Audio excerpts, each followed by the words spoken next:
This is an NBC News special report. Here's Savannah Guthrie.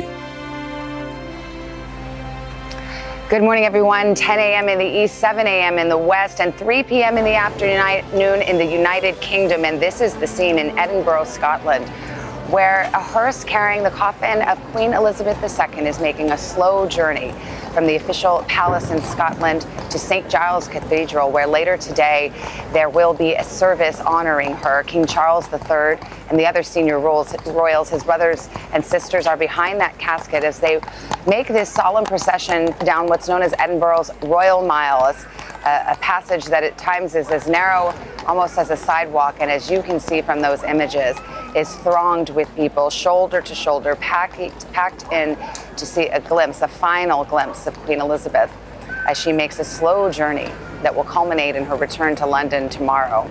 I want to turn to NBC's Keir Simmons, who's been watching these events with me, and these are long days for the royals. King Charles started his day here in London, where he addressed a joint session of Parliament for the very first time as king.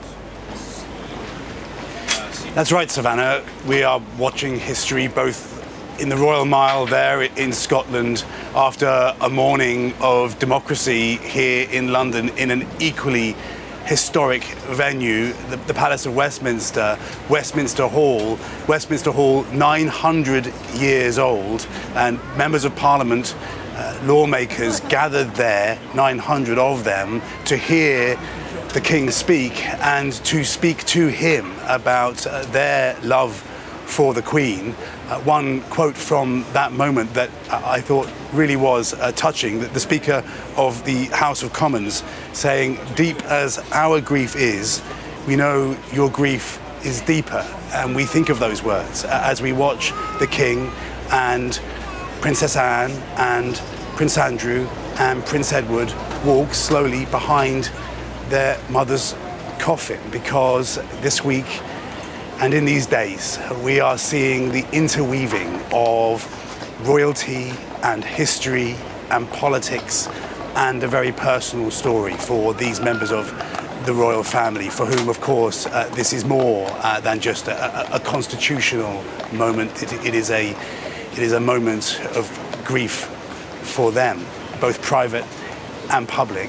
And in that meeting today, in that hall today in Westminster, Savannah, we saw British democracy in full colour, because it was a gathering that saw a king who agrees to do as he is told by the elected people of this country, while at the same time they agree to let him be the head of state. It's an extraordinary thing, the British unwritten constitution.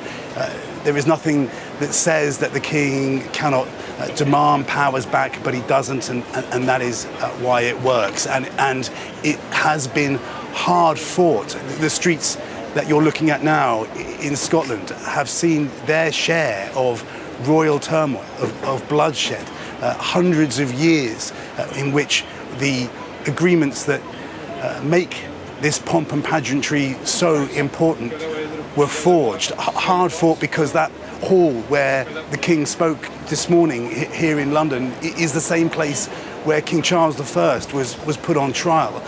Hard fought because of the tensions that we have seen through the years between England and Scotland. All of these things in people's minds as we watch a queen who managed to make it all okay, a queen who managed to find that balance, and she did that by dedicating herself to the United Kingdom, to her people, and her people now, as we watch, showing their love for her, their respect for her, and dedicating themselves to her one last week. It's important to remember that history, Keir, as we watch these scenes unfold, especially for our American viewers who may not be as familiar as you certainly are with that history, and the fact that that coffin, when it gets into St. Giles Cathedral a little later this morning, will have the Scottish crown placed upon it. And later today, King Charles will address the Scottish Parliament. And Keir alluded, Wilfred Frost, to a long and often bloody history.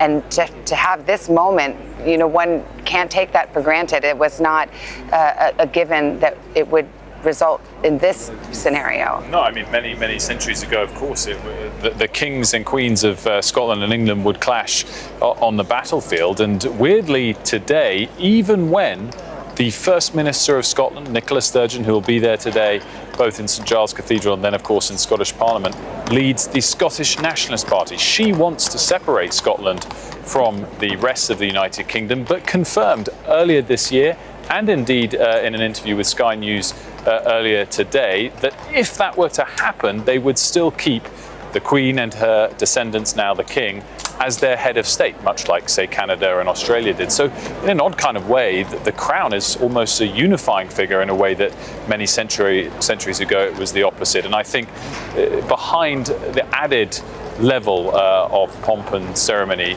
going on in Scotland today is perhaps a little nod towards some of that. The King will tour all 4 nations, but only in Scotland will the coffin be there as well. And this extra level of commitment is great to see in Scotland, the second most populous, of course, of the 4 nations of England. And we've just had a good vantage point of King Charles, his sister Anne, his brothers Edward and Andrew, as they process. NBC's Tom Yamas is in Edinburgh, has walked this mile before this day, and it's my understanding that in the motorcade are other senior members of the royal family, including Prince William.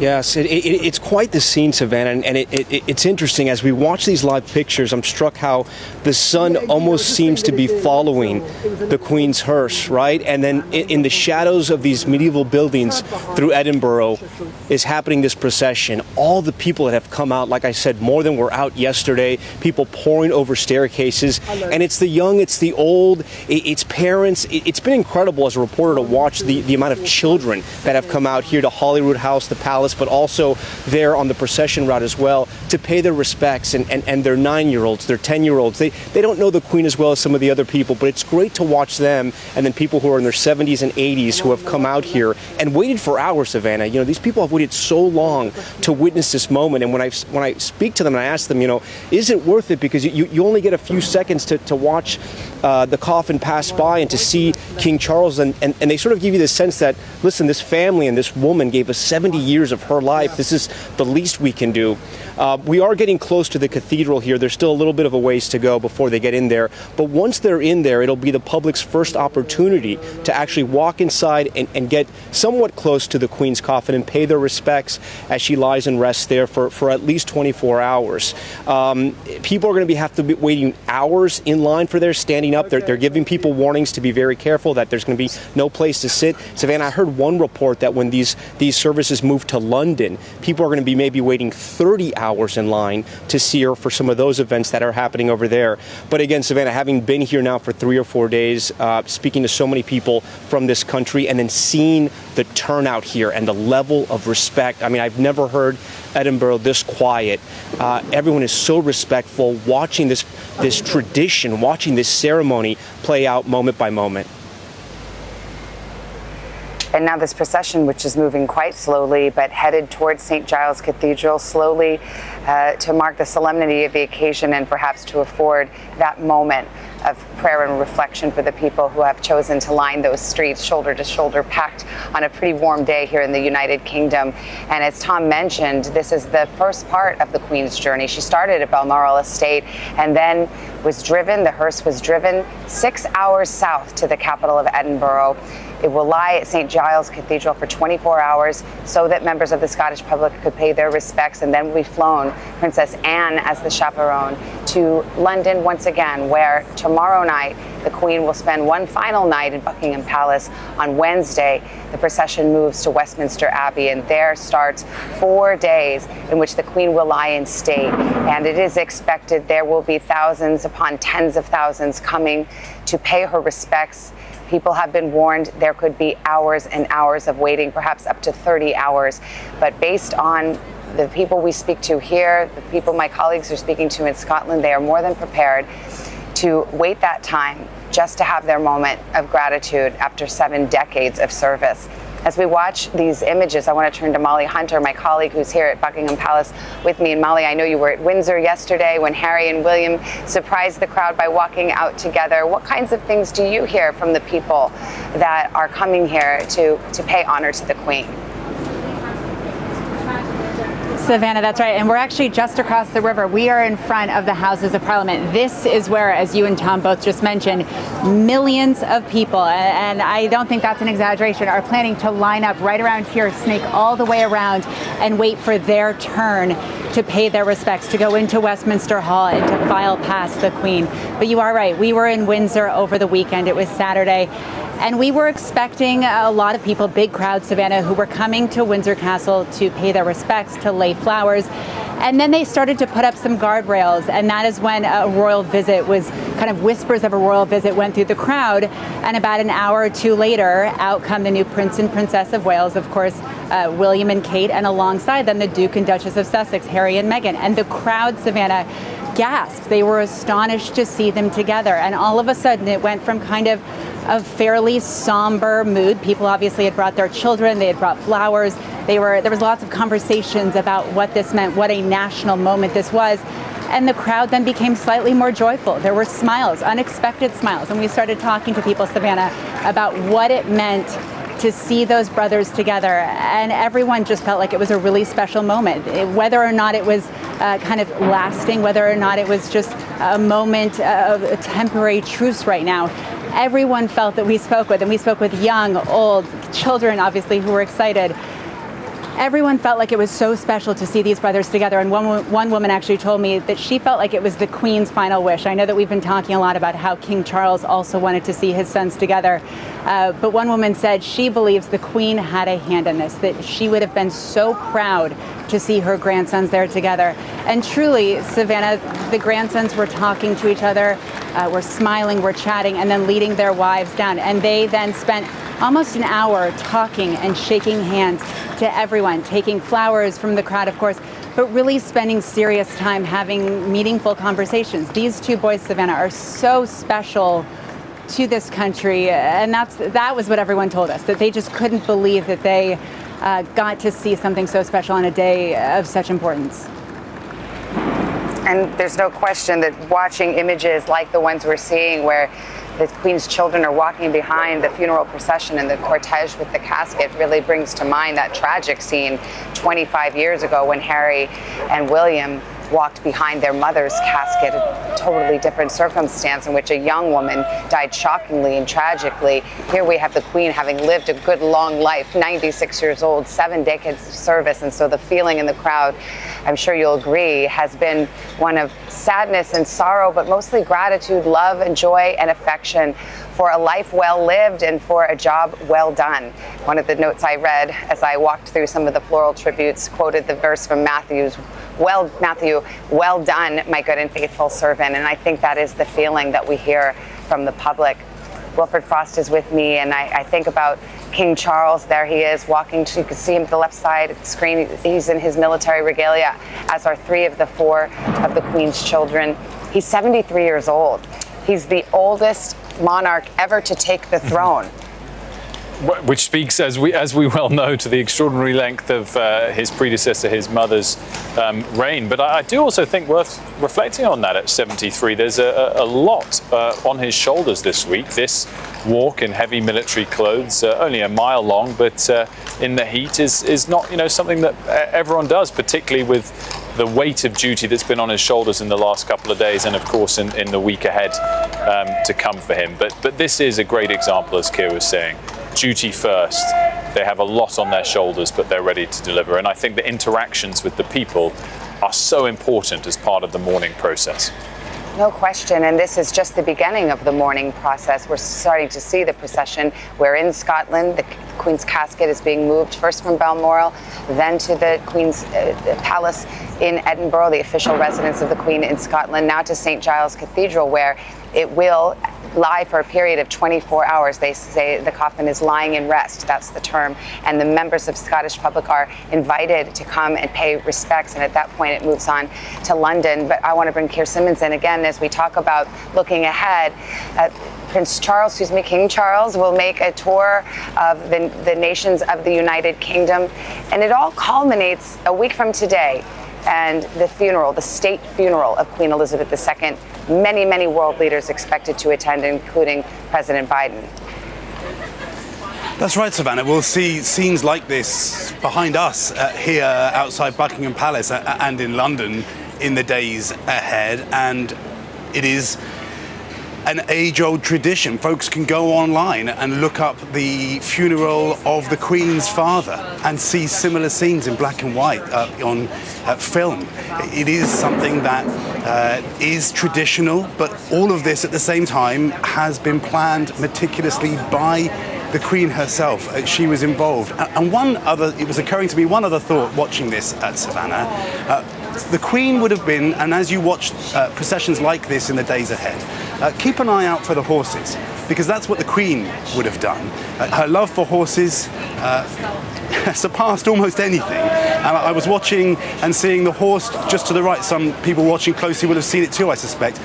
Policewoman perhaps having a little bit of trouble with her horse because earlier this year, for Trooping the Colour, we were told, and it's an interesting point, that these horses often haven't been through this before, partly because of coronavirus. There weren't processions like this for a while, so in a lot of cases the horses are new to it. Despite the silence of the crowd, it can be a little frightening, and the Queen, watching a procession like this, would have seen every single detail and noticed anything that wasn't quite right, and she would have worried about any horse that seemed as if it was struggling a little bit. Let's watch for a moment. Queen Consort Camilla has now assembled at the staircase to the St. Giles Cathedral, where this prayer service will take place in a few moments. Other senior members of the royal family also expected. Let's watch a moment as this moment in history unfolds before us.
Her Majesty Queen Elizabeth II arriving at St. Giles Cathedral in Edinburgh, Scotland.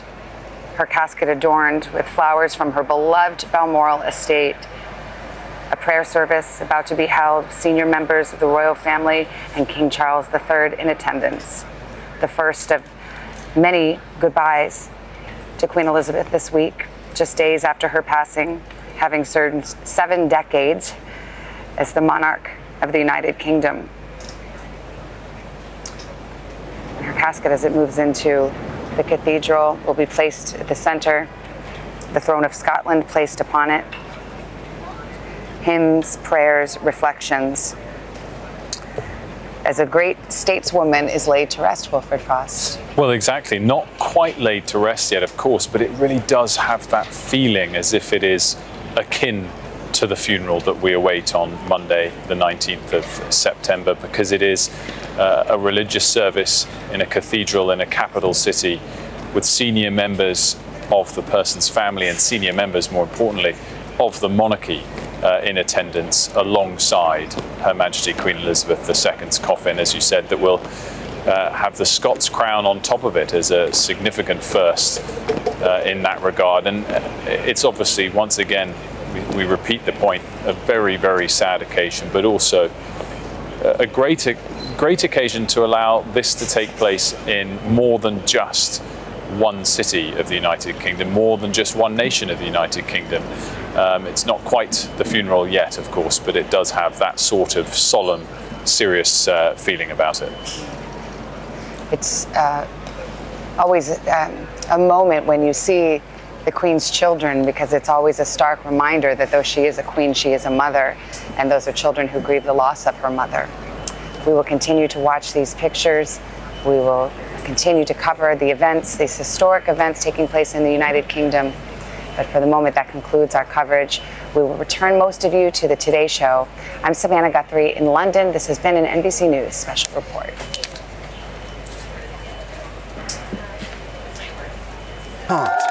Now the brothers and their wives leaving together in a car. William again driving. A nervous Harry helping Meghan into a passenger seat. What was said as they drove away may determine whether this was a momentary truce or perhaps something more lasting. And we're just hearing that only working royals will wear uniform during the funeral, so that will, of course, not include Harry. But there are, Zinkley, so many other questions. What role will Harry and Meghan play during the funeral? Will their children have royal titles looking forward? And what about that book that Prince Harry has said that he plans to publish? I think there are hurdles before this can be truly called a reconciliation, Zinkley. A lot to watch out for. Keir, thank you. Want to get our check of our weather now. Meteorologist Michelle Grossman joins us. Good morning, Michelle. Good morning to you both. Great to see you. And we're starting out feeling like a Monday in many spots. It's dreary. We're watching the rainfall in the Great Lakes, also keeping the possibility for some rain. It could be heavy at times throughout the Northeast and Mid-Atlantic into the Carolinas and also the Southeast. So for the week ahead, starting with today, that flood risk does exist in portions of the Great Lakes.